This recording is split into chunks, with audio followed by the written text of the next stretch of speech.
Hey, bienvenue à Inspiration. Aujourd'hui, pour une 16e fois, Isaïe. Hey, la semaine passée, un petit buzz qu'il y a eu quand on a annoncé l'invité. Tabarouette, on a fait le saut. Hey, 5000 personnes qui avaient en date qu'on enregistrait. Ben 24 heures après, en Oui, fait. c'est ça. 24 heures après. après, 5000 personnes avaient vu notre publication. 41 partages.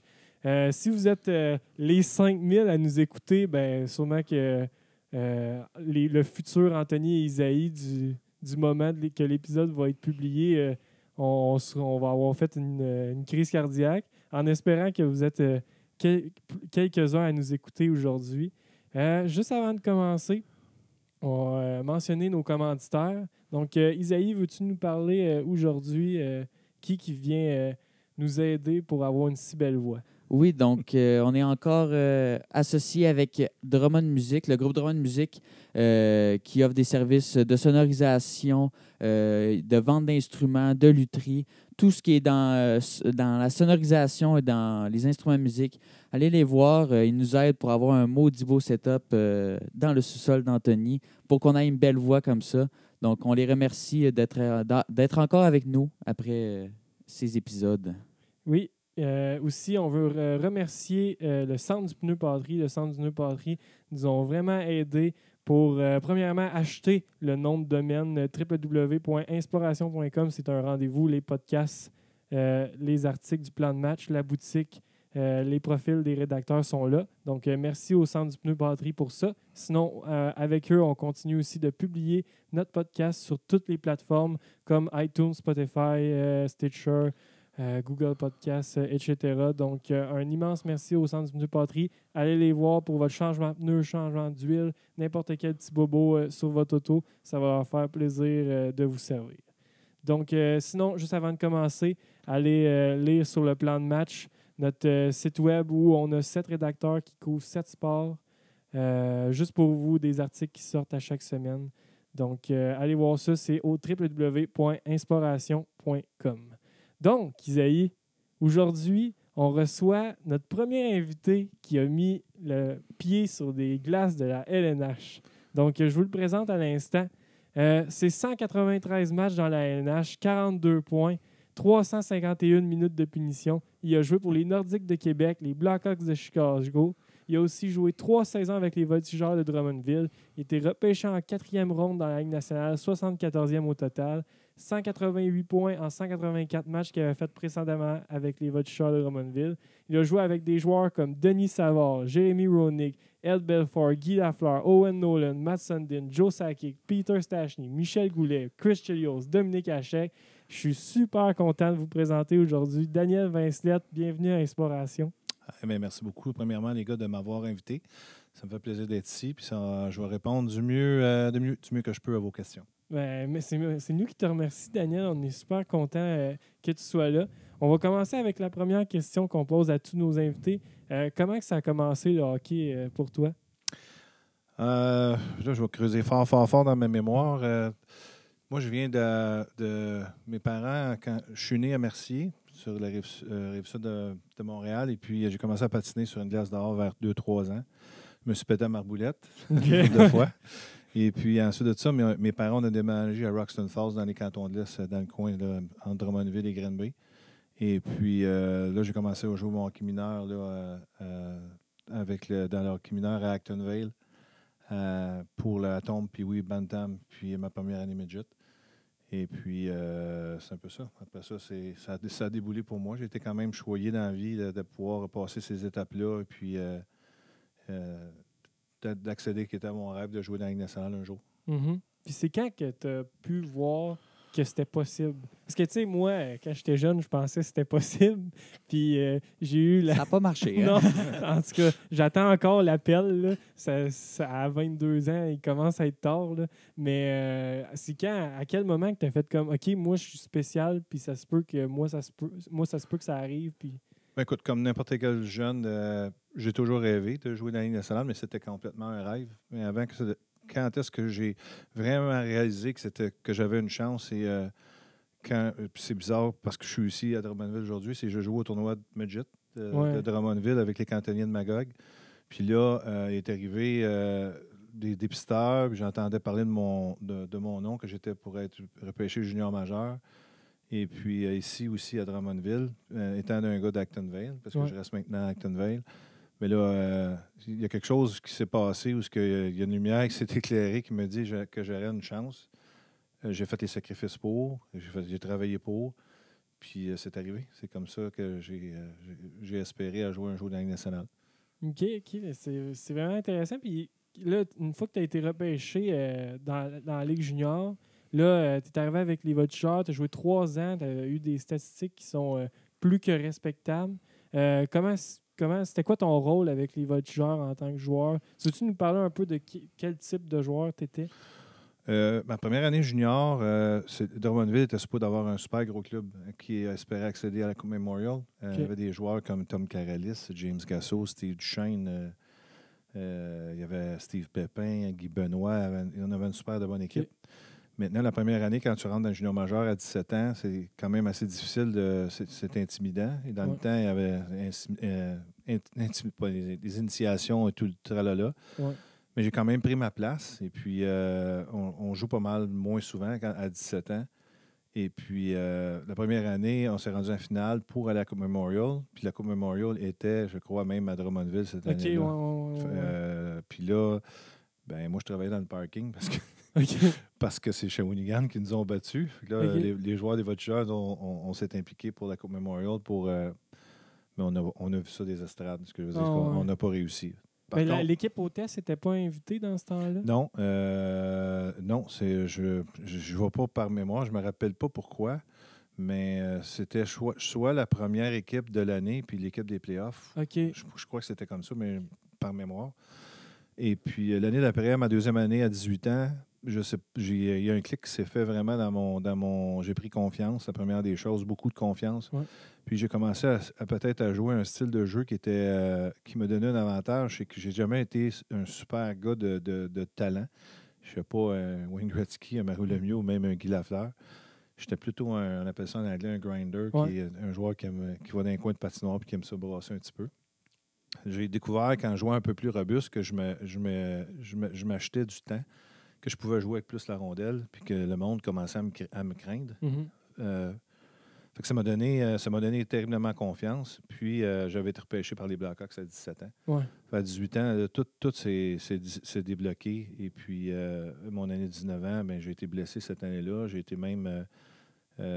j'avais fait l'équipe Canada junior, puis j'ai été blessé dans les pratiques. J'ai été obligé de retourner chez nous. Je n'y ai pas été. Mais c'est pas mal comme ça que ça s'est passé pour moi. C'est-tu quelque chose que tu sens que c'est un des plus gros comme oublis de ta carrière de ne pas avoir joué pour... pas nécessairement. C'est peut-être une bonne chose aussi, parce que cette année-là, en étant un joueur robuste, puis tout ça, c'est l'année où ils ont fermé les lumières à la Télé Canada. Ouais.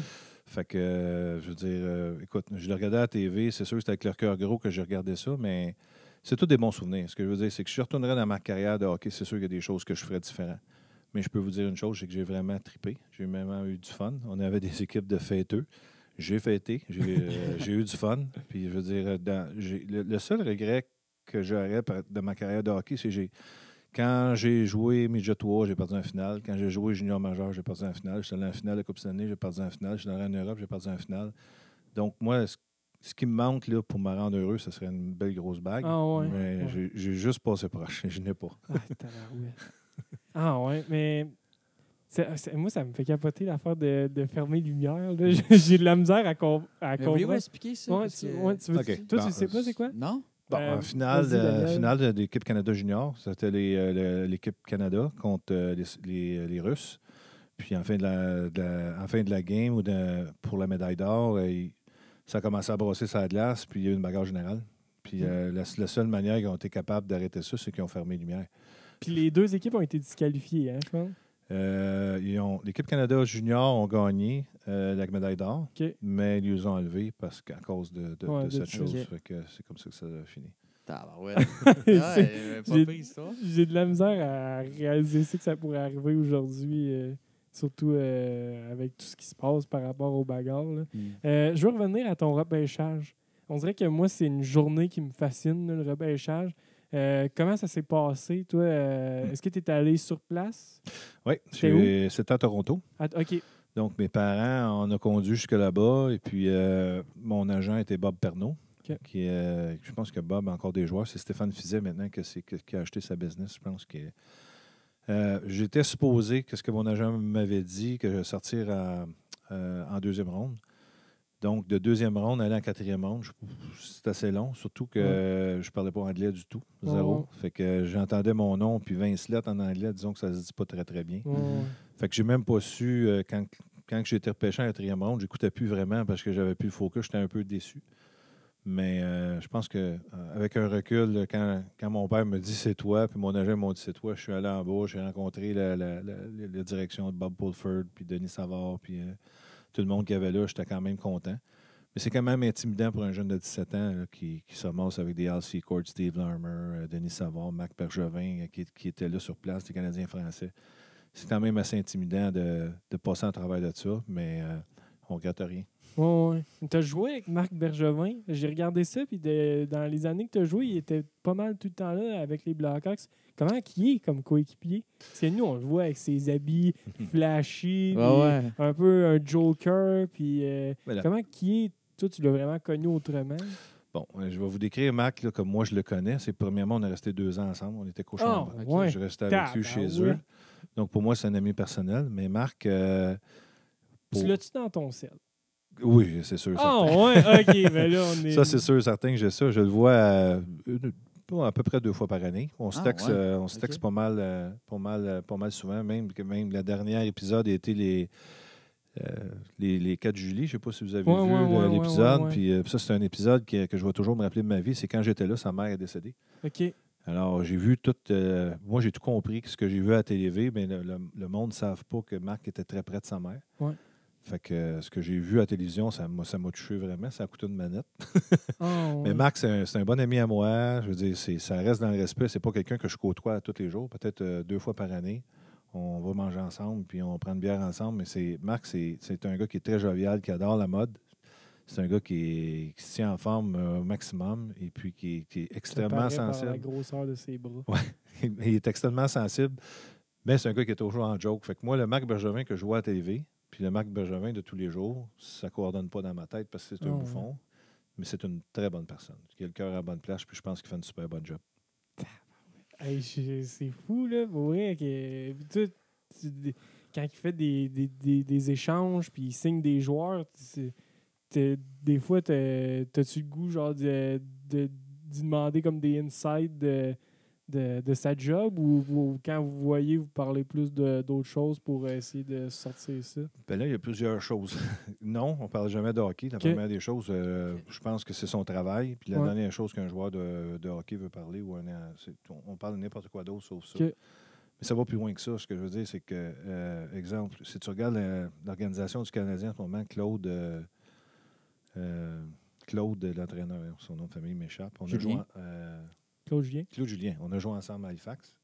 Stéphane Waite, c'est le frère de Jimmy Waite. Jimmy Waite, joué avec. Stéphane Waite, c'est mon grand pote. Lui, je joué très souvent. Comment ça que tu n'es pas sur le coach? Tu n'es pas sur le banc du Canadien, ta barouette? Ça, peut-être que je t'en parlerai peut-être plus tard. Il est arrivé des épisodes dans ma vie où ce que je voulais faire, un entraîneur de hockey. Il est arrivé des choses dans ma carrière où ce que j'ai été obligé de lâcher. Mais justement, c'est ma génération de mon âge, j'ai 53 ans. Maintenant, c'est le monde qui font des directeurs généraux. C'est le monde qui coach dans le hockey. Puis le monde du hockey, c'est une petite communauté qui se côtoie, qui se connaît. Puis, je veux dire, quand on se voit, on ne parle pas de hockey. OK. Ouais, comme les comptables ne parlent pas de comptabilité quand ils se voient. Exactement.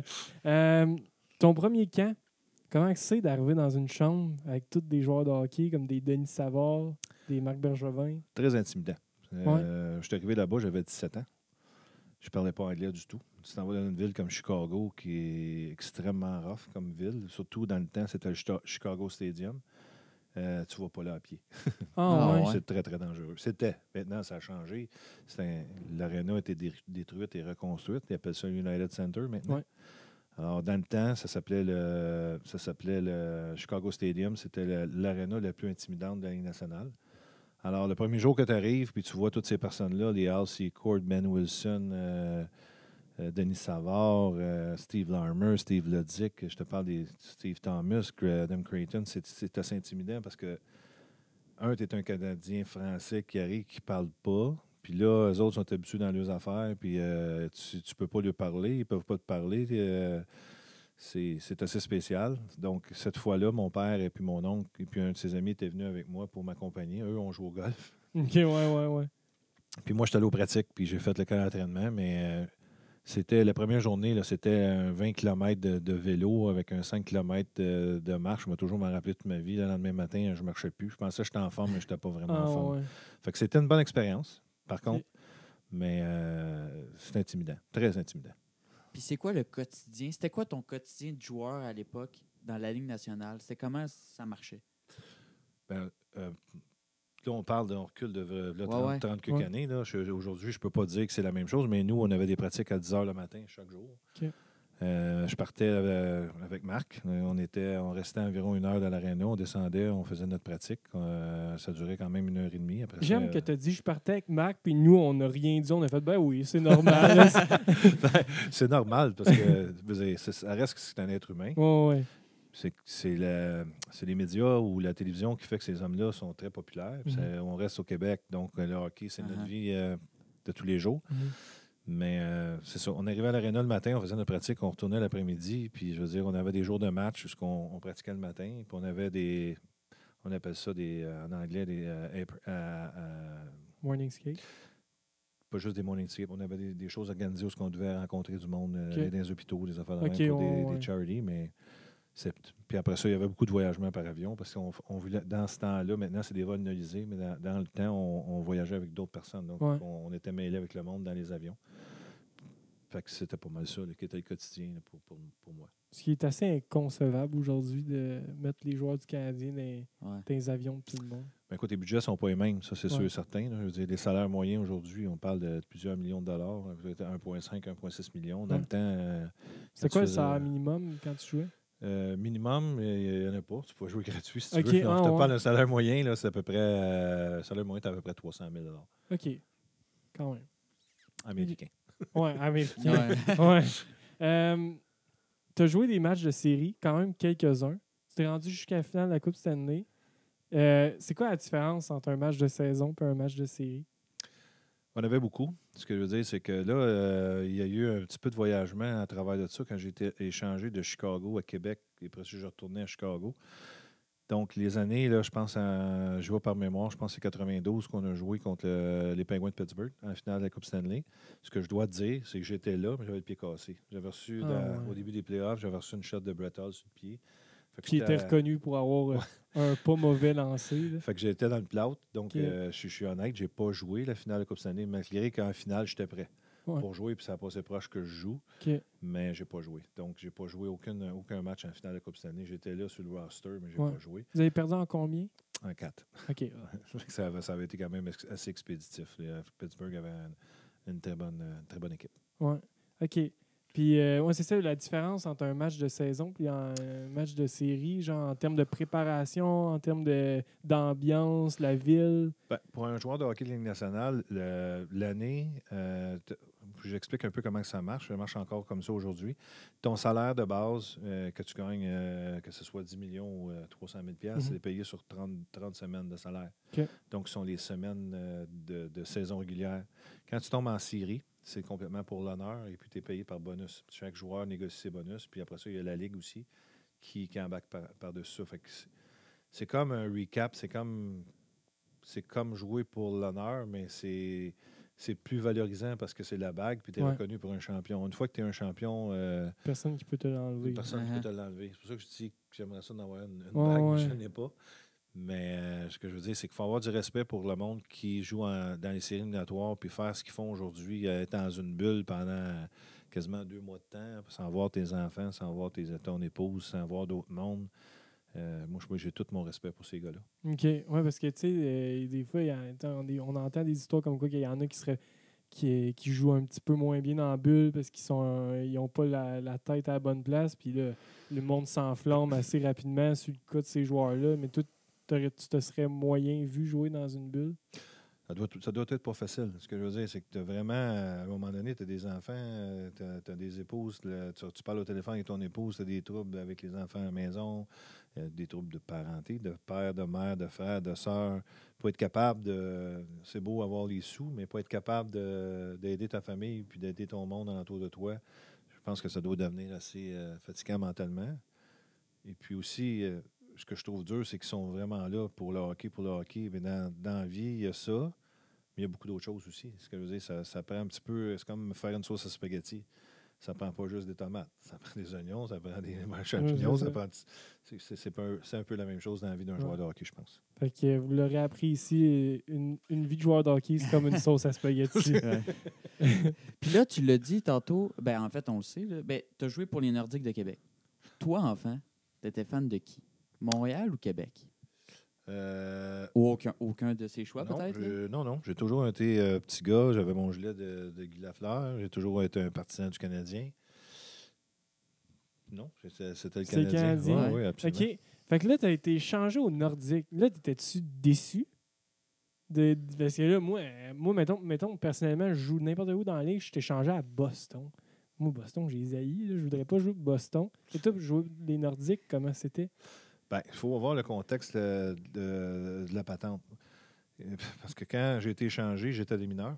OK. Puis j'étais avec Mario Doyon, on restait en appartement ensemble, puis on a été échangés ensemble. Quand OK. Mario a reçu le téléphone qui s'est dit je m'en vais à Québec, j'ai été échangé à Québec. Moi, je l'étais comme chanceux, mais je ne savais pas que moi, j'étais dans l'échange. Supposément, ce que je me suis fait dire par Mike Keenan, que je n'étais pas supposé être dans l'échange. C'est moi qui ai, entre guillemets aussi, fait faire l'échange de Goulet à Chicago contre Mario Doyon, Everett Sanipass, puis moi. Mike Keenan me dit au téléphone, quand il m'a appelé, il dit « Sois pas déçu, tu vas revenir dans un an. » Mais tu sais, je me disais « Ouais. » Mais c'est sûr qu'un an, jour pour jour. 5 mars au 5 mars, je retournais à Chicago. Ah, ouais. Ouais. Tabarouette, c'est un gars de parole. Ben écoute, je peux pas dire que c'était de parole ou un addon. Je ne l'ai jamais revu, je ne l'ai jamais reparlé. OK. Mais la chose dans ma carrière de hockey que j'ai haï le plus pour moi, puis c'est encore la même chose aujourd'hui, j'ai fait 25-26 ans, je travaille pour la même compagnie. Je suis un gars qui est fidèle. Ouais. Je suis un gars qui n'aime pas être échangé. J'aime être valorisé dans ce que je fais. Donc, quand j'ai joué junior majeur, je me rappelle quand j'ai eu 19 ans, Michel Parizeau, qui était l'entraîneur, puis le directeur général sont venus me voir. Ils ont dit Granby a une grosse équipe. Ils veulent t'avoir, on va te laisser aller. J'ai dit non, je ne veux pas être échangé. Pour moi, être échangé, c'est comme si je serais dévalorisé. Fait que j'ai voyagé beaucoup, j'ai été échangé de Québec, de Chicago à Québec, de Québec à Chicago. Après ça, j'ai été ramassé à Tampa, j'ai été envoyé Au à Atlanta. repêchage d'expansion. Fait que c'est toutes des choses. J'aimais pas ça parce que c'est vivre dans tes valises, puis j'aime pas ça. Moi, j'aime être valorisé, j'aime être bien. Quand je suis bien à une place, je veux rester là. OK. Puis aujourd'hui, quelle place. Ben, c'est quand que tu as décidé que le hockey. Mettons, c'est à quel moment tu as décidé que le hockey, c'était tout? Que Okay. c'était le bon temps d'arrêter. Une fois que j'ai été dans l'expansion de Tampa Bay, la première année du Lightning, il y avait beaucoup repêché des joueurs qui étaient du même style de jeu. Donc, je n'ai pas fait l'équipe, j'ai été envoyé des mineurs. À la date de finition des échanges, la date limite des échanges, Tampa m'ont échangé à Philadelphie. Donc, je reçois un coup de téléphone de Philadelphie, ils me disent Daniel, on ne fera pas les playoffs, viens pas ici, c'est à Atlanta, reste là, puis l'année prochaine, tu viendras au camp d'entraînement. On va te payer. Bon, je suis bien correct. Moi, je suis bien là. On avait vraiment une bonne équipe. On espérait au championnat cette année-là. Ça faisait mon affaire. Mais ce que je n'avais pas vu, c'est que là, je devenais un joueur indépendant. Mais eux sont là pour faire jouer le joueur. Fait qu'il y avait des jeunes joueurs de 18-19 ans, pas 18-19 ans, de 20-21 ans qui jouaient. Mais moi, vu que je ne partais plus au club de Tampa Bay Lightning, me faisait jouer les joueurs avant moi. Là, je suis devenu frustré. J'ai dit, là, moi, je m'en vais d'ici. Fait que j'ai été à San Diego. Okay. Là, à San Diego, de mon propre gré, à San Diego, là, je suis arrivé là-bas avec la meilleure équipe de la Ligue internationale. Ils n'ont pas perdu une game de l'année. C'est le meilleur record de n'importe quel hockey, des clubs de hockey professionnels. On a perdu une game dans toute l'année. Sur combien de matchs? C'est 80 matchs, mais je te parle des playoffs, ils ont tout gagné. Okay. Mais là, ce qui est arrivé, c'est que là-bas, je suis arrivé, c'était un club qui était vieux. Moi, j'avais 27 ans, puis la majorité, tu avais Tony McKinney, tu avais Lindy Ruff, il y avait beaucoup Daniel Schenk, il y avait beaucoup de joueurs qui étaient déjà en famille. L'année était quasiment à moitié fait. Et puis là, moi, je restais dans un hôtel. Là, je suis tombé là, solitaire. Puis j'avais pas personne avec moi. Puis j'allais à la pratique, j'allais à l'hôtel. Les gars étaient tous dans leur famille. Puis ma grand-mère est décédée. Fait que j'ai dit, that's it, that's all, c'est fini. Oh, ouais. J'ai ramassé ma poche, je suis jamais revenu. Là, j'ai pris une année sabbatique. Et puis ensuite de ça, Jean Perron, ils ont parti à un club à San Francisco qui s'appelle les San Francisco Spiders. Ouais. J'ai vu ça, je trouvais ça cool comme nom. Ouais. Fait que je suis allé jouer. Jean m'a demandé pour aller jouer là-bas. Fait que j'ai commencé à m'entraîner. J'ai dit à Stick que je retourne. Fait que je suis allé à San Francisco. On a fait une année. L'équipe a fait faillite. Fait que après ça, je suis revenu. Puis je suis allé un petit peu en Europe. C'est OK. tout. Ouais. Puis, quelle place ça occupe le hockey dans ta vie maintenant, après tout ça? Aujourd'hui, comme je t'expliquais tantôt, il est arrivé des événements dans ma vie où j'ai fait une erreur majeure et puis ça m'a fait haïr la game. Je peux dire pas vraiment y aller, mais j'ai changé mon focus de place. Maintenant, je suis plus, pas un homme d'affaires, mais je focus plus sur les affaires que d'autres choses. Par contre, j'ai 2 enfants, 2 filles, aujourd'hui, qui ont 20 ans et 24 ans. J'ai adoré les voir évoluer dans le hockey. On joue au hockey tous les deux. Ils ont pris de retraite, c'est fini. Mais le hockey, pour moi, je le regarde à la télévision, puis je le regarde. Je suis content parce que j'ai Marc Bergevin, qui est un ami d'enfance que je regarde à la télévision. Mais la game a tellement changé. C'est pas la manière que moi, je jouais au hockey dans le temps, en enlevant la ligne rouge, puis en enlevant l'accrochage, puis tout ça. Fait que puis même moi, j'ai essayé de jouer un peu dans la ligne de bière, puis ça fonctionnait pas. Fait que j'ai tout lâché. OK. Je joue plus. Je m'amuse plus au hockey. Oui, je vais regarder des matchs, mais ça me titille plus. J'ai passé à une autre chose. OK. Puis tantôt, tu parlais du coaching. C'est pas quelque chose que, tu sais, si tu disais tantôt que le coaching, ça aurait pu t'intéresser, puis quel virage ça a pris. Bon. Tu veux-tu en parler un peu? J'ai toujours, oui, ça va me faire plaisir. De toute façon, c'est des erreurs qu'on a fait dans notre vie, puis je veux dire, moi, je vis avec. J'ai coaché avec Joe Canelli, avec les Castors de Sherbrooke, comme assistant-entraîneur. Un autre nom super spécial. Cette personne-là, c'est Delors en barre. C'est un gentleman, c'est un monsieur. On a fait des choses ensemble. Ça a très bien été quand j'ai coaché les Castors. On n'avait pas des super équipes, mais on s'en sortait quand même bien. On est arrivé dans un match de série à Rouyn-Noranda, puis vers la fin d'un match, il y a eu du brasse camarade sur la glace. Puis là-bas, les gens avaient des bidons de lave-glace avec des billes et puis des cailloux pour faire du bruit. Des quoi? Des cailloux. Non, mais c'était quoi le premier truc? Des billes. Des bidons de lave-glace. OK. Pour faire Avec- du bruit. Tu Ouais, ouais, mets tes billes dedans, ouais. puis ils brassent ça. Puis, Ouais. fait que là, à la fin du match, il est arrivé du brouhaha sur la glace, puis là, ça s'est mal tiré. Justement, ils ont ouvert les bidons de lave-glace, puis on recevait des billes puis des roches, puis de l'urine d'orignal. Puis à un moment donné, je me suis retourné, puis un de nos joueurs qui a tiré une bouteille de Gatorade dans les estrades, mais la bouteille est revenue, je l'ai reçue en pleine face. OK. J'ai perdu le contrôle de moi-même. J'ai donné un coup de bâton de hockey dans les estrades. Et puis, à partir de là, j'ai été suspendu par la Ligue. Je pense que les images ont fait le tour du monde. Là, les médias n'ont pas été très gentils. C'est une erreur que j'ai faite. Je la regrette aujourd'hui. Je vais toujours la regretter tout le temps de ma vie. Moi, je le vis avec parce que c'est moi qui l'ai fait. Mais mes enfants, ma femme, mon père, ma mère n'ont pas besoin de vivre avec ça. C'est du monde qui m'aime. Puis, fait que j'ai tout lâché. Parce que je veux dire, je ne veux plus voir ces images-là. C'est quelque chose que je veux passer. Je veux passer à d'autres choses. Fait que pour ça que je ne veux pas coacher, je ne vais pas continuer. J'ai coaché un petit peu dans le senior aussi, mais à chaque fois qu'il arrive un geste de violence au hockey ou n'importe quoi, c'est des images qui ressortent. Puis c'est pour moi. Ce que je veux dire, c'est que c'est une erreur que j'ai faite, je vis avec. Puis je suis prêt à passer à d'autres choses. OK. Merci de nous en parler. Pour vrai, je sens que c'est pas si facile de. Je pense que c'est difficile d'avouer ses torts. Je pense que tu le fais. Non, je veux dire, c'est des affaires que je parle pas beaucoup à beaucoup de monde, mais ça fait du bien de le dire. Puis c'est sûr, quand tu vois une image, tu passes pour un gars qui n'a pas trop de cervelle, mais il faut vraiment le vivre pour le comprendre et que ça soit expliqué. Ça ne s'excuse pas, mais ça se pardonne. Fait que, pour le reste, la vie continue. Caroline, l'urine d'orignal. Ouais. Non, c'est parce que la vidéo, il n'y a pas de background. Il n'y a pas toute l'ambiance qu'il y avait de tout ça. Là. Ouais. Ça a changé. Ce que je veux dire, c'est que aujourd'hui, je vais voir des matchs. Je viens souvent voir les voltigeurs jouer. Dans le temps, c'était commun. que je veux dire, c'est qu'aujourd'hui, Rouyn-Noranda, Val-d'Or, et puis le monde sont partisans au bout, au bout. Puis je veux dire, c'était la manière de faire dans le temps. Aujourd'hui, ça a changé, on apprend, puis je veux dire, on passe à d'autres choses. OK. Je vais te poser, ça fait déjà 30 minutes qu'on parle de ta carrière. Je veux qu'on passe à ton inspiration parce que tu n'as même pas hésité quand je t'en ai parlé. Je vais juste te poser quelques petites questions en rafale pour qu'on conclue ça.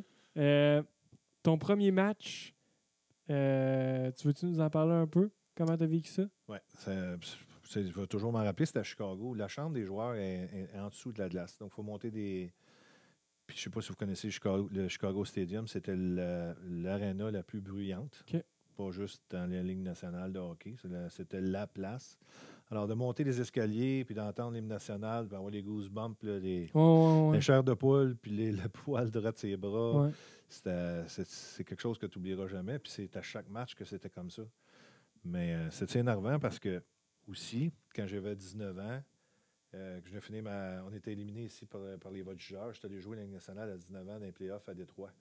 Donc, j'ai joué 3 matchs de playoffs avec Chicago, puis j'étais même pas d'âge. J'étais pas d'âge à jouer vraiment à 20 ans, normalement, que tu gradues dans le junior majeur. Fait que, puis là, je jouais avec Steve Larmer et avec Denis Savard. Fait que c'est des choses qui sont étampées dans mes mémoires pour longtemps. Ton premier but? Oui, ça, c'était contre Minnesota. Et puis, c'était pas... Pas un filet désert, non, j'espère. mais si tu lis dans les journaux, là, tu vas penser que j'ai parti dans l'arrêt du but, j'ai déjà joué tout le monde. C'est pas ça. Okay. J'ai ramassé une petite puck sur le net à côté du but ou du poteau, puis je l'ai mis dedans. OK. Fait que c'est ça que c'est Puis pas. le sentiment, premier but. Non, c'était pas à domicile. Non, c'était à sa route. Ouais, OK. Ouais, c'était à Minnesota. Je vais m'en rappeler, mais c'était pas quelque chose de spectaculaire. Mais c'est quelque chose qui fait quand même plaisir, puis des souvenirs qu'on n'oubliera jamais. Ça a pris combien de matchs avant que tu marques ton premier but? Bonne question. Je pourrais même pas répondre. OK. Puis, c'est ça? Tu dois faire tes recherches? Non, je l'ai pas. Je me suis pas rendu jusque-là. Mais ton premier but à domicile avec tout le cri de la foule qui suit, ça devait être spécial. Ça non plus. Déjà, ça fait 30 quelques années. Je veux dire, c'est pas quelque chose que j'ai fait en mémoire. OK. Je pourrais pas te dire, je suis désolé. OK. C'est bon. C'est correct, tant mieux. C'est quoi ton meilleur souvenir de carrière de hockey au complet? Tu vas trouver ça bizarre parce que ça l'aligne avec mon inspiration. Quand j'ai été échangé de Chicago à Québec, puis je rentrais dans le vestiaire des Nordiques, puis je regarde où ce que j'étais assis, je regarde où ce que mon œil est plaqué, puis je regarde à côté de moi, puis c'est mon idole d'enfance qui était assis à côté de moi. C'est assez spécial. Quand tu vois le gars, puis tu connais la personne, puis quand j'avais une cigarette dans la bouche, puis il est en train de parser les trous avec une drill dans sa palette parce qu'il veut faire des curves, puis toute une personne. Je veux dire, c'est vraiment... c'est un gars sans filtre, ouvert, généreux de sa personne. C'est ça, je vais toujours me rappeler de ça pour le restant de mes jours. Tu devais être intimidé quand tu as vu ça, mettons? Ben là, j'avais quand même 27 ans. Oui, un peu, gêné. Mais après ma première pratique, quand il dit, parce que mon surnom c'est Vinny, viens, je t'amène manger chez nous, puis tu pars avec sa Bentley verte, puis tu t'en vas manger dans sa maison avec sa femme, la gêne à tombe. Là, c'est intimidant, là, mais non, c'est des bons souvenirs. Meilleure ville, pire ville à jouer au hockey? Moi, personnellement, ma meilleure ville, c'est sûr, c'est Chicago, sans aucun équivoque. Le pire pour moi, les pires souvenirs que j'ai, c'est à Buffalo. Okay. Vous irez voir sur YouTube si vous allez trouver pourquoi. Non, Non. Non, pourquoi? Non, c'est parce que je me suis battu. J'ai jamais été knocké. En tout cas, je pouvais, en tout cas, pas de ma mémoire, mais là-bas, les seules vidéos, la première vidéo, si tu punches mon nom sur YouTube, tu vas voir, je mange un bon coup de poing sur ma boulette, puis les lumières s'éteignent. Je m'en rappelle, par exemple, mais les lumières sont éteintes. OK. Meilleure aréna puis pire aréna? Ça revient même. C'est les mêmes? Ben, ça revient pas mal à les mêmes choses. Okay. Ça revient à Chicago avec Buffalo. OK, parfait. Puis, meilleur joueur que tu as joué avec? Ça, c'est une autre bonne question. Tu vas peut-être en blesser certains s'ils écoutent le podcast Inspiration. J'espère que Tiggy n'écoute pas. J'en ai pas un meilleur. J'en ai plusieurs égales, puis je veux pas l'oublier. Mais je peux parler de Denis Savard, ça c'est sûr et certain. Très bonne personne, généreux de son temps. Je peux parler de Joe Sakic, je peux parler de Guy Lafleur. Puis il y en a d'autres que même que ce pas des super vedettes, que c'était du bon monde. Mais je veux juste être certain de ne pas l'oublier. Je ne commencerai pas à l'énumérer, mais ceux-là, entre autres, puis le Doug Wilson, Chris Chelios, Steve Larmer, Steve Ludzik, c'est tout du bon monde que. Mais je veux pas. Je n'ai nommé plusieurs, mais ceux que j'ai oubliés, je m'excuse. Mais Ouais, c'est ça. de toute façon, ils parlent tout le temps de l'aide, ils ne comprendront pas. Meilleur joueur que tu as joué contre? Ben, je pense que j'ai pas le choix. Là. Je pense que ça va être Mario Lemieux. Ah ouais? Ah ouais, Plus Mario, que Wayne Gretzky? C'est complètement des styles différents. Mario, beaucoup plus imposant physiquement. Puis, il se faisait brasser pas mal plus que Wayne parce que Wayne, il y avait Dave Semenko qui était à côté de lui. Donc, si tu trouvais à toucher à Wayne Gretzky, tu avais quelqu'un qui s'en venait derrière et tu avais besoin d'être prêt. Je ne dis pas que c'est pas un bon joueur, mais Wayne était un super bon passeur de rondelles, voyait le jeu. Parce que Mario était plus un grinder. Puis, je veux dire, pour mon style à moi, ma préférence, ça serait Mario Lemieux. OK. C'est quoi ton... Parce que là, tu as joué sous les ordres de Jean Perron. C'est quoi ton perroniste préféré? Pour les plus jeunes, parce que Jean Perron, parce que j'en ai parlé cette semaine avec quelqu'un, des perronistes. Jean Perron, c'est quelqu'un qui modifiait les expressions sans le faire, sans le vouloir. Puis là, il pouvait dire, mettons, on n'a pas encore vu la pointe de l'asperge au lieu de l'iceberg. On a compris le principe. Fait que là, c'est quoi ton péroniste préféré? Ou un que tu as entendu? Il faut comprendre que là, il faut mettre le monde dans le contexte. On était à San Francisco, on était 9 Québécois qui étaient dans l'équipe. Donc, nous, on est assis dans la chambre, puis les 11 autres joueurs ou les 14 autres joueurs, c'est des anglophones. Puis les pratiques, veux pas, même si on est 9 Québécois, tout se passe en anglais. Donc, Jean rentre dans la chambre, puis il est un petit peu fâché, puis là, il commence à dire en anglais où c'est que vous pensez que vous en allez? Puis on les a le mouk-mouk en français, ça va, mais en anglais, là, il commence à dire Where do you think you're going? You're going to the Mouk-Mouk Island. Les a le mouk-mouk. Fait que les anglophones, ils ne comprenaient pas. Nous autres, les francophones, on trouvait ça bien drôle. OK, c'est une bonne. Dernière question de mon petit segment de questions à rafale. Quel est le secret le mieux gardé de la LNH? Il est encore gardé. Ah ouais? C'est pas à exploration qu'on va le savoir? Non, je veux dire, j'ai pas vraiment de secret. Comme j'ai dit, que ce soit dans la Ligue nationale ou que ce soit dans ma carrière au complet, je ne me considère pas un ange. J'ai eu beaucoup de plaisir. C'est que même dans le Midget 3, même dans le junior majeur ici à Drummondville, parce qu'on est à Drummondville, j'ai eu du fun. On avait des équipes tough, des équipes robustes. On a sorti. Si je recommencerais ce que je ferais, la même chose. Je ne regrette rien. Mais je veux dire, c'est sûr qu'il y a des ajustements à faire. Mais c'est un peu ça. Ce que je veux dire, j'aurais été peut-être un peu plus sérieux. Puis j'aurais pris des meilleures décisions. Quand ma grand-mère est décédée, j'aurais toffé. Mais peut-être que j'aurais été capable encore de jouer peut-être 3-4 ans. Okay. Ça, c'est plus ça qui est la déception. OK. C'est bon. On va passer à ton inspiration. Calvin, que tu as déjà été souper chez eux, tu as été coach assis à côté dans la chambre, Guy Lafleur. Fait que là, je veux que tu m'expliques pourquoi c'était aussi unanime là, quand je t'ai appelé là, la semaine passée, là, quand je t'ai demandé c'est qui ton inspiration, tu n'as même pas hésité. Moi, j'étais prêt à te laisser 24 heures pour y penser. Puis tu m'as dit, regarde, ça va être Santo. Fait que. J'ai pas de cachette. Quand j'étais jeune, je vous l'ai dit tantôt, j'étais un partisan du Canadien. Puis cette personne-là, premièrement, c'était une super vedette. Puis, il veut pas, quand on est jeune, on s'imagine plus meilleur qu'on est. C'est un gars qui j'aimais ça, faire des lancers frappés. Il faisait des lancers frappés. C'est un gars que je regarde encore aujourd'hui. C'est un gars qui n'a pas de filtre. C'est un gars qui donne tout ce qu'il y a pour la communauté. C'est un gars qui, selon moi, qui aurait été sous-payé par le Canadien de Montréal. Et puis, moi, cette personne-là, elle me fascine parce qu'il dit bonjour à tout le monde. Il pourrait envoyer paître tout le monde s'il voudrait. Je veux dire, ça serait facile pour lui, mais sans aucun doute. Et quand tu m'as posé la question, je m'assisais quand j'étais jeune devant la télévision sur le pouf avec mon hockey, mes patins pendant une game du Canadien, puis j'avais mon gilet de Lafleur. Okay. C'est pour ça que c'était assez rapide à répondre. OK. Sinon, tu as joué avec lui, fait que comment c'était de le côtoyer? Tu as joué avec lui quand même dans un stade assez avancé de sa carrière. Comment c'était son. Tu sais, tantôt, tu as parlé de. Il faisait des trous dans sa palette, il avait sa cigarette. Comment c'était le personnage Guy Lafleur à avoir comme coéquipier? Là, c'est un peu difficile à répondre, mais je vais t'expliquer pourquoi. Quand j'ai été changé de Chicago à Montréal, ben, là, tu avais Dale Chicago à Hunter. Québec, tu vois. Excuse, Ouais. je me suis trompé. De Chicago à Québec. Parce que là, sinon, on venait d'ouvrir d'autres minutes du podcast. Là. C'était la débandade à Québec. Ouais. Ce que je veux dire, c'est qu'on ne gagnait pas. On a gagné, je pense, 12 games pendant l'année. Donc, je ne peux pas juger la personne Ouais. en fin de carrière, que ce qu'elle a donné dans sa carrière. Je suis certain que ce n'est pas la même affaire. Je pense qu'il y avait un peu moins de sérieux. Puis, je veux dire, je pense que c'était plus pour vendre des billets de saison pour ce qui est dans le temps des Nordiques.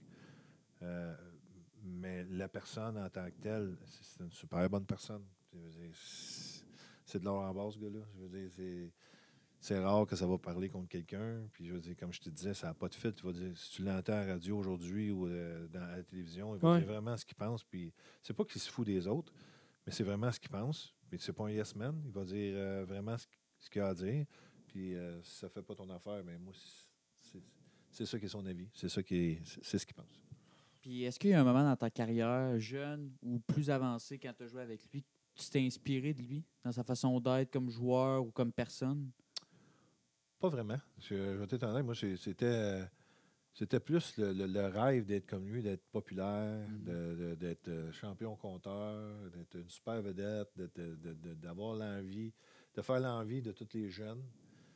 Mais quand tu te mets à penser à ça avec du recul, c'est vraiment pas facile à vivre. C'est des gars-là qui n'importe où sont reconnus. Là, je veux dire, puis il faut toujours qu'ils aient le sourire, puis ils n'ont pas le droit de ne pas signer un autographe, puis ils n'ont pas le droit de ne pas faire de peine à personne.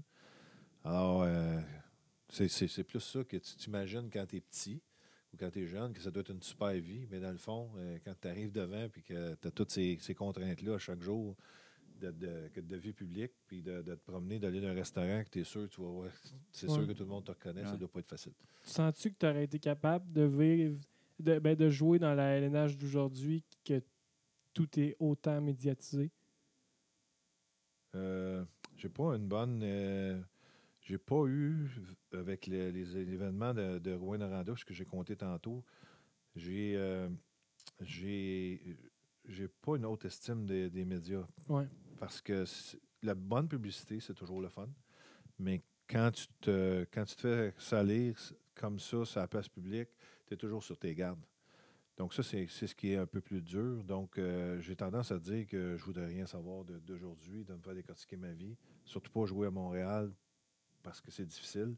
C'est beaucoup de pression pour un Canadien français qui vient de sa place puis d'aller, comme je t'expliquais, comme là, maintenant, c'est Philippe Danault, c'est d'autres joueurs du Canadien. Partout ce qu'ils vont sont reconnus. Je veux dire, ils n'ont pas de droit, ils n'ont pas de vie privée. Tu ne peux pas aller jouer au golf sans avoir quelqu'un qui va te voir. Tu ne peux pas prendre une bière sans quelqu'un te voir. Fait que ça ne doit pas être facile. OK.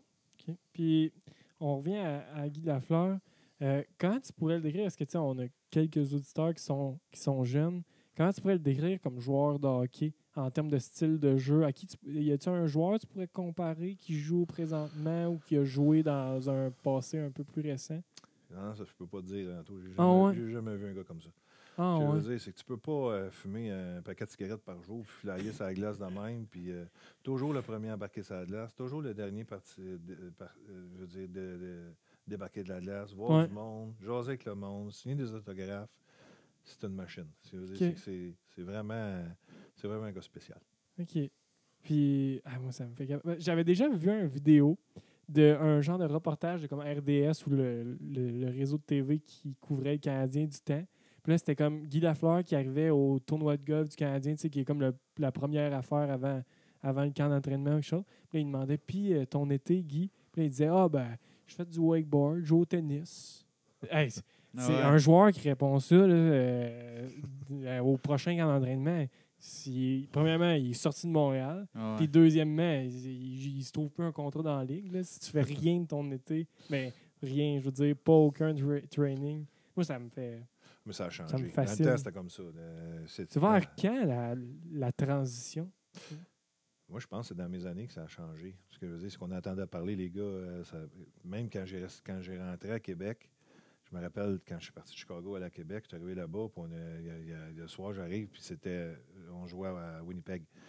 Puis je suis arrivé, puis le soir, la veille de la match, il y avait de la bière. C'est quelque chose qu'on ne voyait jamais à Chicago. Il y avait des bacs de. Mais c'était comme ça. Puis l'été, les tournois de balles, c'était comme ça. On faisait la tournée des tournois de balles. L'été, on allait dans les régions, à Gaspésie, à Rimouski, ou n'importe quoi. On partait avec l'autobus. C'est des choses que tu ne vois pas aujourd'hui. La game a vraiment changé. Là. Dans les années 2000, 98-2000, c'est là que ça a changé. Surtout peut-être en plus avec le lockout, quand la Ligue nationale a changé, que l'accrochage a été éliminé, puis tout ça. Tu penses-tu que ça a comme confirmé que la Ligue nationale, c'était une nouvelle ligue? Absolument. Ça a changé la game d'un bout à l'autre. Il y a des équipements de gardien de but qui ont changé. Tu n'as plus de ligne rouge. Maintenant, l'accrochage, je veux dire que le défenseur, là, on appelait ça faire du ski. On est ralentissait pour donner le temps au défenseur de ramasser la puck dans le fond de la zone puis faire sa première passe. Maintenant, la game a changé. C'est plus rapide. Il y a des nouvelles stratégies de jeu. Puis, je veux dire, même entre les périodes, des deux hommes bonus à la glace, on n'avait jamais vu ça. C'est beaucoup plus accéléré. OK. Puis, est-ce que tu aimerais ça que Guy Lafleur il soit un peu plus impliqué dans l'organisation du Canadien, ou tu trouves que c'est bien correct qu'il donne son opinion une fois de temps en temps, puis on le voit pas plus que ça? Je pense que le fait que Guy, c'est mon opinion personnelle, encore une fois, là, ça ne m'a pas été dit par personne, le fait que ce soit vraiment un gars sans filtre, puis que ça soit le bon gars de tout le monde. Mais c'est sûr qu'il y a quelque chose, en quelque part, pour utiliser une personne comme ça plus qu'il l'utilise. C'est sûr qu'il est ambassadeur pour le Canadien de Montréal. Il est là au Centre Bell, puis même quand il va, tu n'entends pas parler qu'il joue pour les Rangers, puis presque pas parler nordique, c'est toujours les Canadiens. Mais il y a quelque chose il n'y a pas de fumée sans feu. Ce que je veux dire, c'est pourquoi il ne l'utilise pas plus que ça, je ne sais pas. Mais c'est sûr qu'il y a quelque chose qui trame. Un jour, on saura peut-être. Je ne sais pas s'il y a déjà une bibliographie de sortie sur Guy. Mais je ne sais pas c'est quoi, mais c'est sûr que selon moi, il y a quelque chose. Okay. Mais tu sais, le truc cette semaine avec le chandail, là, qui a porté le chandail là, dans une pub. Là. Ouais. Avec, c'est vrai, pour une fondation, puis là, que le Canadien n'a pas voulu. Je ne sais pas si tu as vu passer ça. Non. C'est pour un hôpital, le CHU, je pense. Oui, le CHUM. Ouais, ça, là, en tout cas. Mais tu sais que le Canadien a dit non, tu ne peux pas mettre le chandail, puis là. Comme, vu que le Canadien, c'est comme une business, ben, ils n'ont pas voulu que le logo du Canadien soit utilisé dans la pub d'une autre organisation. Fait qu'ils n'ont pas laissé Guy Lafleur porter son vrai chandail du Canadien avec le logo. C'est pas une pub de char. Comme je vous dis, les gars, j'étais un peu déconnecté du hockey. Mais non, c'est vraiment bizarre. Il faut aujourd'hui... Les équipes de hockey, c'est des business. Ce que je veux dire, c'est que c'est vraiment pas politique. C'est pas de la politique. Mais je veux dire... Chaque interview qui se fait, les gars sont préparés. L'étais-tu dans ton temps? Non, absolument pas. Pas à Chicago, en tout cas, ni à Québec. C'était sans filtre. Mais je sais qu'à Montréal, dans le temps, tu avais Donald Beauchamp qui le faisait. Maintenant, qui a pris sa retraite, mais il doit y avoir quelqu'un. Les gars sont préparés. Préparés aux réponses mot pour mot, ou ils disent quoi dire, quoi pas dire? C'est ça. Je pense que c'est plus ça. Quoi dire, pas dire. Exemple, une blessure, ils ne diront pas où. Ils ne diront pas le plan de match. Ils ne diront pas qui va goaler ou qui va jouer, qui change même si tu essaies d'aller autour, ça va être la question va être détournée. Puis tu vas avoir à une question, tu vas avoir une autre réponse. OK. Puis c'est quelque chose qui te surprend de l'organisation du Canadien? De l'histoire de la pub, comme quoi qu'il ne laisse pas Guy Lafleur porter son chandail? Non, pas vraiment. Ce que je veux dire, c'est comme je te dis, c'est rendu tellement des grosses business maintenant. Je ne sais pas que c'est à quoi le business, je pourrais pas. Je pense vraiment que c'est un hôpital. Je pense que c'est un peu pour les enfants, vraiment pour la fondation de l'hôpital. Tu sais, il y a tellement de choses qu'à un moment donné, c'est pareil comme des fois. C'est le CHUM, je suis en train de le regarder. Des fois, il y a des joueurs de hockey qui arrêtent de signer des autographes qui passent, puis des fois, tu as des petits-enfants, puis il y a du monde qui juge les joueurs parce que son enfant n'a pas eu son autographe ou n'importe quoi. Il faut toujours se rappeler que ces gars-là sont tellement sollicités, puis tu ne peux pas faire plaisir à tout le monde. C'est sûr que si tu commences puis tu finis pas, à un moment donné, tu as des affaires à faire, puis il faut que tu continues aussi. Fait que, tu sais, je pense pas qu'il y ait personne, moi, j'en connais pas de joueurs de hockey qui veulent faire de la peine à quelqu'un pour pas leur donner un autographe. C'est juste qu'à un moment donné, il faut que tu continues. Puis, je veux dire, à un moment donné, il faut qu'il y ait une fin quelque part. Qu'essaye à 10h moins 5 ou à 10h, la fin, il va arriver une fin. Il y a quelqu'un qui ne sera pas content. Puis, bon, ben là, je l'ai, la raison. Puis là, ça explique peut-être bien des choses. Là. C'est selon Renaud Lavoie. Oh. J'ai aimé ton rire. Il est impossible pour un joueur ou un ancien joueur d'associer son équipe à une fondation qui n'a aucun lien avec la Ligue. Ce sont des règles strictes de la LNH. Donc, même Wayne Gretzky ou Mario Lemieux n'ont pas le droit de le faire.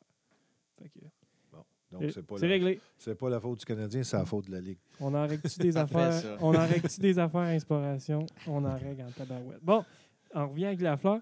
Ton meilleur souvenir de Guy Lafleur? C'est comme je t'ai dit. C'est le premier contact, toujours vu à la télévision, vu jouer, mais quand tu arrives, puis tu es assis à côté de lui dans une chambre de hockey, c'est assez spécial. L'avais-tu déjà rencontré avant de le voir dans la chambre de hockey pour la première fois? Non, c'était la première fois que je le rencontrais. Puis, juste pour te dire, la mémoire de la Fondation Normand Léveillé, ici à Drummondville, il y a une année, je suis allé, puis je n'avais jamais revu ce gars-là depuis le temps. Puis, je n'ai pas été à Québec bien longtemps. Là. Si on a joué 12 matchs ensemble, ou 13 matchs, là, c'est tout. Puis, c'est lui qui est parti. Puis, disons que j'ai pris un petit peu de poids, puis j'ai perdu un petit peu de cheveux. Puis, il m'est arrivé, puis il m'a nommé par mon nom. Fait que, tu vois, c'est pour ça que je te dis que tu es une personne qui a une très grande mémoire, puis moi, des personnes qui font des choses comme ça, j'ai complètement de respect pour ça. Je veux dire, c'est que c'est du monde qui ont les deux pieds sur la terre puis qui sont du bon monde. T'avais-tu la petite main moite quand tu as fait ta première poignée de main? Il y a des bonnes mains. Ça, ouais? Il y a des très bonnes mains. OK. Ouais, non, c'était assez spécial comme rencontre. Je veux dire, je le souhaite à tout le monde parce que c'est des affaires qui sont gravées dans ma mémoire pour le restant de mes jours. OK. Puis, juste pour finir un peu sur Guy Lafleur, tu sais, nous, on n'a pas connu cette époque-là. Fait que, peux-tu m'en parler un peu du fait qu'il a pris sa retraite avec le Canadien, pas joué pendant 3 ans, après il revient avec les Rangers, retourne avec les Nordiques. Peux-tu un peu m'expliquer cette transition-là et comment ça s'est vécu ici dans le contexte au Québec? Ça va être assez difficile pour moi parce que, premièrement, je n'étais pas ici. OK, ouais. Je n'étais pas ici, j'étais à Chicago. Ça va être assez dur pour moi de le juger parce que, je veux dire, s'il a pris sa retraite, est-ce que c'est une question d'argent? Est-ce que c'est une question de marketing? Je pense qu'il y avait Michel Bergeron qui était là-dedans quand il est allé avec Daniel, tu as une Rangers. très belle voix. Peux-tu parler plus proche de ton Oui.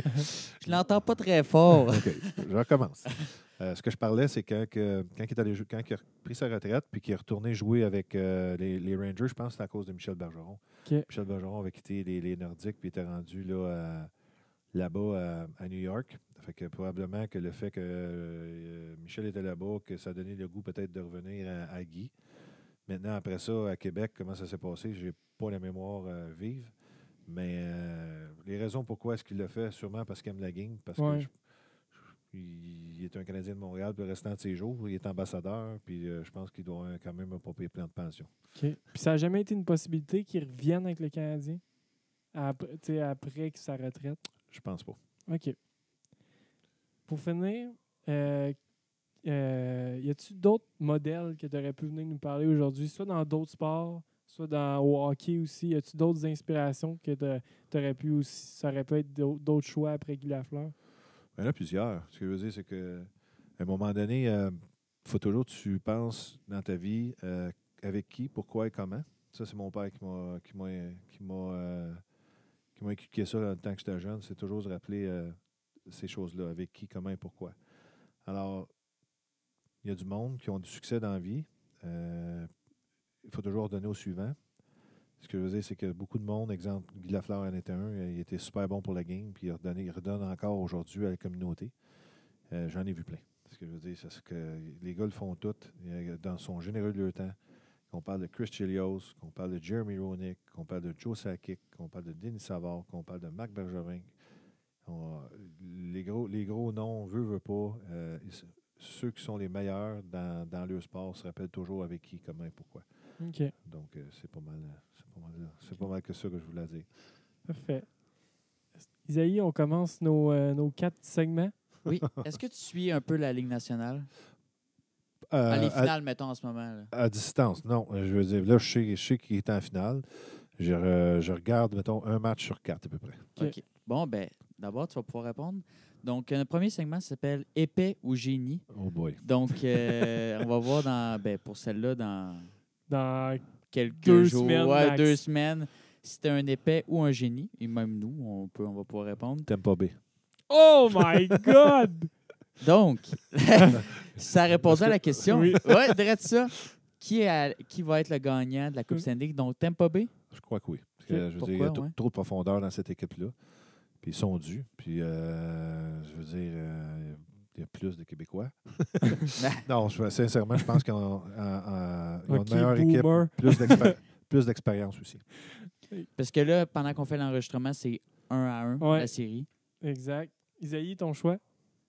Ah, là, Ça fait longtemps qu'on n'a pas fait une prédiction. Ben, ça fait longtemps. Ouais, c'était avant Toi, en tout cas, ça fait longtemps parce que... Ouais, moi, c'était Washington. Ça a sauté Ouais. par Fait que là, rapport à la période. On te donne une deuxième chance, puis tu as une chance sur 2. Là, c'est le temps, là, Tampa Bay. Là. Ouais. Ils ont assez choqué là, dans les dernières années. Puis tout, là. Moi, j'avais dit Tampa Bay en septembre passé. Et là, j'avais dit Tampa Bay au début des séries. Je maintiens mon choix de Tampa Bay. J'espère que... Donc, Bon. si je comprends bien, s'ils perdent, on est 3 épais. C'est Ouais, ça? 3 épais. En Exactement. plein ça. T'as J'ai- tout à fait compris. J'ai de l'argent mis au jeu sur Tampa. Fait que go Tampa. Good. On passe maintenant à notre segment actualité. Je sais pas si tu le sais, Daniel, c'est vraiment... Ça, c'est un segment actualité. Là, je pense que c'est aujourd'hui, lors de l'enregistrement, que ça sort. Le gouvernement du Québec met de la pression sur la Ligue de junior, la Ligue de hockey junior majeur du Québec pour... ils veulent... La condition pour que le gouvernement du Québec donne une subvention à la Ligue, c'est à condition que la Ligue junior sanctionne plus fortement les bagarres au niveau junior. Toi, tu as eu 1 ou 2 combats dans ta carrière. Est-ce que tu es pour que le fait que les bagarres soient interdites un jour, autant junior, même que Ligue nationale? Tu peux me séparer ça en 2? Ouais, c'est un bon sujet puis c'est une très bonne question. Moi, je pense qu'ils devraient les abolir. Même si j'ai fait ma carrière en jouant un petit peu le rôle de bagarreur dans ce que j'ai fait. La seule raison et la unique raison pourquoi je dis ça, c'est que je ne connais pas une personne qui aime se battre. Ah, ouais. J'en connais pas une. Même si un gars me dirait, moi j'ai fait que ce soit, j'en ai vu, là, ce que je veux dire, j'en ai vu, là, que ce soit les Bob Probert, les John Cordick, que ce soit, il y en a même d'autres qui sont décédés. C'est dangereux. C'est sûr que dans le jeu, ça peut arriver. Mais non, moi, j'y crois pas. Ça va changer. La game est changée. C'est le temps encore de changer. Puis c'est mon avis personnel. Ce que je veux dire, c'est que je pense vraiment que la bagarre, on est rendu en 2020, 2021. Je pense que c'est le temps de faire le move. Autant dans la Ligue nationale que dans la Ligue junior. Absolument. Je pense pour vrai que une fois que quelqu'un qui s'est battu le dit, je pense que là, c'est clair. Là. Ouais. Fait que, c'est clair. Good. Avant-dernier segment découverte. Je t'ai dit que tu suivais moyen la Ligue nationale. Je te l'ai posé quand même. Tu me dis si t'es moyen à l'aise. Y a-tu un jeune joueur dans la Ligue nationale que t'aimes puis que tu te dis, lui, celui-là, je le vois montrer toutes ses couleurs aux gens dans les prochaines années? Ça, c'est facile. Je pense que Connor McDavid, ouais. c'est un exceptionnel. Je veux dire, j'ai rarement vu un gars dominer comme qui domine la rapidité. L'affaire, c'est que là, il faut absolument qu'Edmonton bâtisse alentour de lui, qu'il le rende à maturité. Ils ont eu des premiers choix puis qui ont eu des flops over and over again. Mais vraiment, lui, il est exceptionnel. Ce que je veux dire, c'est que sans aucun doute, ça va devenir la super vedette de la Ligue nationale. Trouvez-vous ça controversé qu'il n'ait pas été pris dans les 2 équipes étoiles? Je ne sais pas si vous avez vu ça. Ouais. Les 2 équipes étoiles de la Ligue j'ai- nationale. Ça a sorti aujourd'hui. Dans les 2 premières équipes d'étoiles de la Ligue nationale, McDavid n'a pas été choisi. Moi, j'étais bien content parce que j'aime bien Léon. Ouais. Mais Léon Draisaitl. Mais Moi, je pense au contraire. Là. Je pense que c'est. Écoute, moi, j'aime les brunes, toi, t'aimes les blondes. Là. Ouais. Je veux dire, Draisaitl, c'est un Allemand. Je n'ai rien contre les Allemands, absolument pas, mais moi, je pense que c'est McDavid qui fait grandir Draisaitl. Ce que je veux dire, c'est Non. que c'est le joueur. Je pense qu'ils s'aident mutuellement, mais ce que j'ai aimé de Draisaitl, c'est qu'il a prouvé cette année, pendant que McDavid était blessé, qu'il pouvait maintenir son rythme de production pendant que McDavid n'était plus là. Puis moi, ce que j'aime, c'est parce qu'il est gros, mais il patine, puis il a des mains.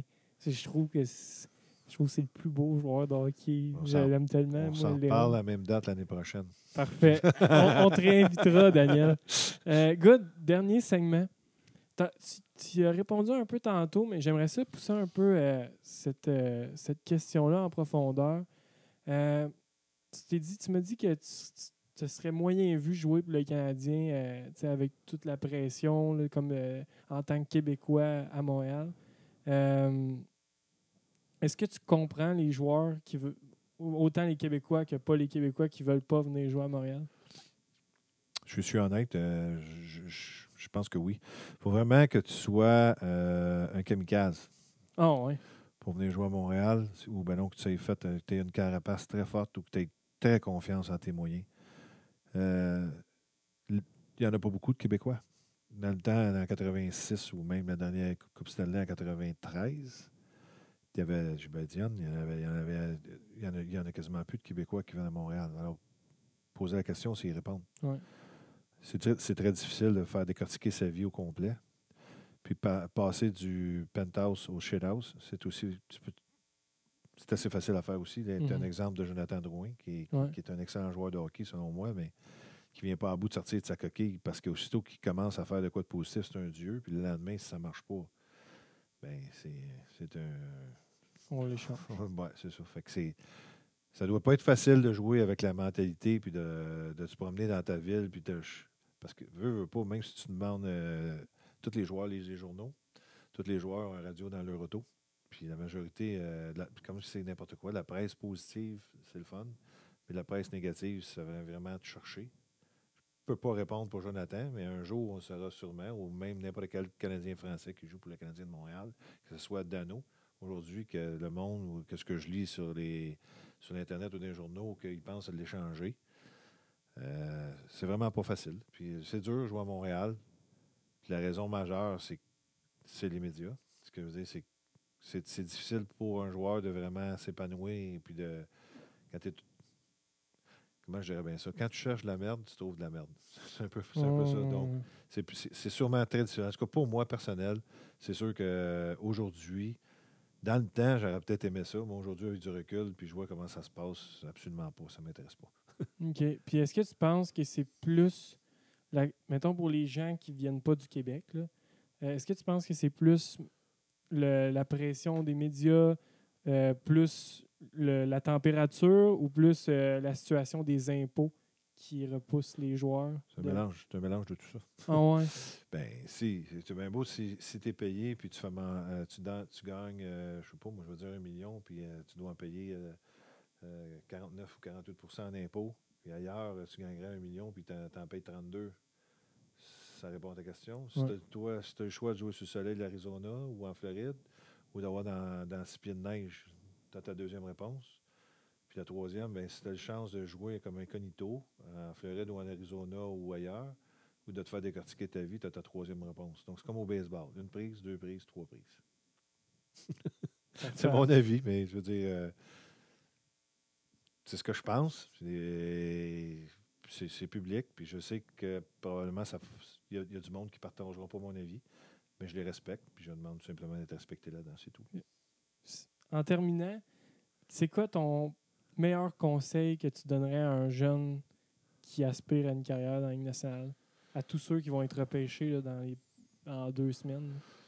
Le premier conseil que j'aurais pour eux autres, ce serait de ne pas lâcher les études, qui est très important. Ce que je veux dire, c'est qu'il y a des blessures. Ça arrive très vite. Il y a beaucoup d'appelés, il n'y a pas beaucoup d'élus. Une super vedette, c'est une super vedette, ça va toujours être. Alexis Lafrenière, je n'ai pas peur pour lui. Mais quand tu arrives dans la Ligue nationale, je veux dire, il y a beaucoup d'appelés, pas beaucoup d'élus. Dans mon temps, il n'y avait pas aussi de monde qui arrivait, je veux dire, de l'Europe, de partout dans le monde. Maintenant, tu es vraiment poussé. Si tu es une super vedette, première, deuxième ligne, probablement que tu viens de trouver une job pour un bout. Mais si tu es 3 ou 4, c'est là que ça spinne. C'est là que les joueurs changent beaucoup. Mais comme je t'ai dit tantôt, dans la vie, plus qu'on grandit, plus qu'on vieillit, il faut toujours se rappeler avec qui, pourquoi et comment. Avec ça, selon moi, ben, tu peux faire un méchant bon bout, puis tu vas respecter le monde qui t'ont amené où ce que tu es aujourd'hui. Et puis, je pense que c'est bien un principe que je pourrais lui donner. Quand tu veux finir mieux que ça? Avec qui, comment, puis pourquoi? C'est des très belles paroles. C'est des paroles de sage. Moi, c'est réglé. Ce conseil-là va mener ma vie maintenant. Avec qui, comment et pourquoi? Compris, Isaïe? En titre de RH, Anthony. Oui, exactement.